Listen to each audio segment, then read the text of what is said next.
ফাটা, আমি তাকে ধরতেই পারিনি, সে পড়ে গেছে। বাড়ির ছাদ থেকে পড়ে মর্মান্তিকভাবে প্রাণ গেল সপ্তম শ্রেণীর ছাত্রীর। ঘটনায় চাঞ্চল্য ছড়িয়েছে পূর্ব মেদিনীপুর জেলার ময়না ব্লকের আনন্দপুর এলাকায়।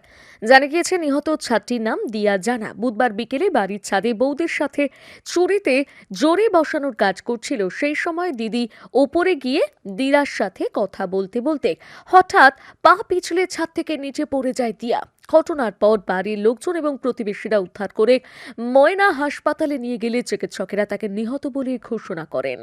পরে ময়না থানায় খবর দেওয়া হলে পুলিশ প্রশাসন এসে দেহ উদ্ধার করে ময়না তদন্তের জন্য তমলুক হাসপাতালে পাঠিয়ে ঘটনার তদন্ত শুরু করেছে।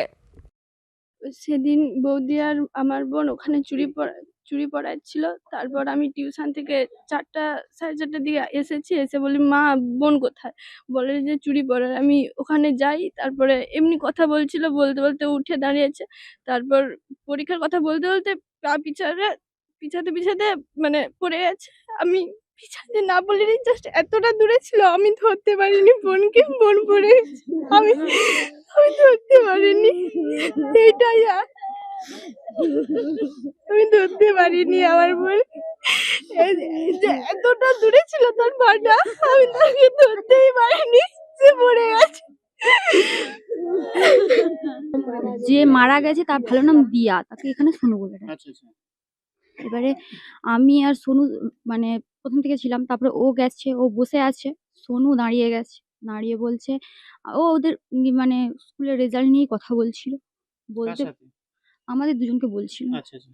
তারপরে ও হাসতে হাসতে পিছাচ্ছিল, আমরা বলি আর পিছিও না। ও আচ্ছা। মানে অতটা খেয়াল করুক বা না করুক, ও পিছাতে পিছাতে স্লিপ করে গেছে, ও পড়ে গেছে। আমরা দুজন ওকে ধরতে গেছিলাম, আমরা পায়েও ধরতে গেছিলাম, কিন্তু ধরতে পারি কি হয়েছিল?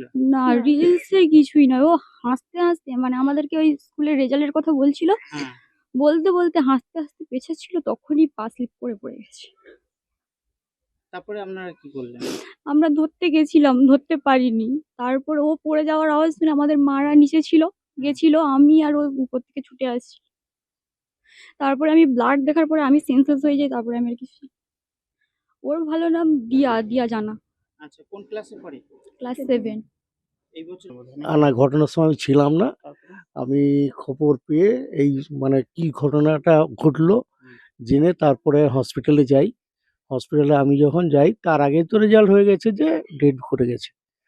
আচ্ছা। আর তারপরে ওখানে দেখে আমি বলি তাহলে এ তো পোস্টমর্টম হবে। থানায় খবর গেল।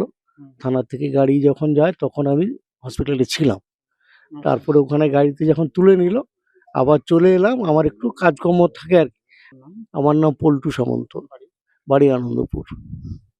৪৯ বছরের পদার্পণকারী সুবর্ণ জয়ন্তীর পথে থাকা কেশিয়াড়ি বিমলেশ্বর টিউটোরিয়াল হোম, স্থাপিত ১৯৭৭। নতুন শিক্ষাবর্ষের জন্য ভর্তি চলছে। এখানে পঞ্চম থেকে দশম শ্রেণী পর্যন্ত সকল বিষয় এবং একাদশ ও দ্বাদশ শ্রেণীর কলা বিভাগের সমস্ত বিষয়ে সুদক্ষ শিক্ষক শিক্ষিকা মণ্ডলীর তত্ত্বাবধানে শিক্ষা দেওয়া হয়। ছাত্রছাত্রীদের মনোযোগ সহকারে শিক্ষা প্রদান, প্রতি ক্লাসের বিষয়ভিত্তিক পাঠদান, মাসিক ক্লাস টেস্টের ব্যবস্থা এবং বিনামূল্যে কম্পিউটার শিক্ষার সুবিধা প্রদান আমাদের বিশেষত্ব। আসন সংখ্যা সীমিত, তাই অমল কুমার মাইতি অর্থাৎ কালু স্যারের সঙ্গে অবিলম্বে যোগাযোগ করুন। আমাদের ফোন নাম্বার 9609397315 অথবা 9732685961। নিজেকে আপডেট রাখতে ফলো করুন সানন্দা নিউজ।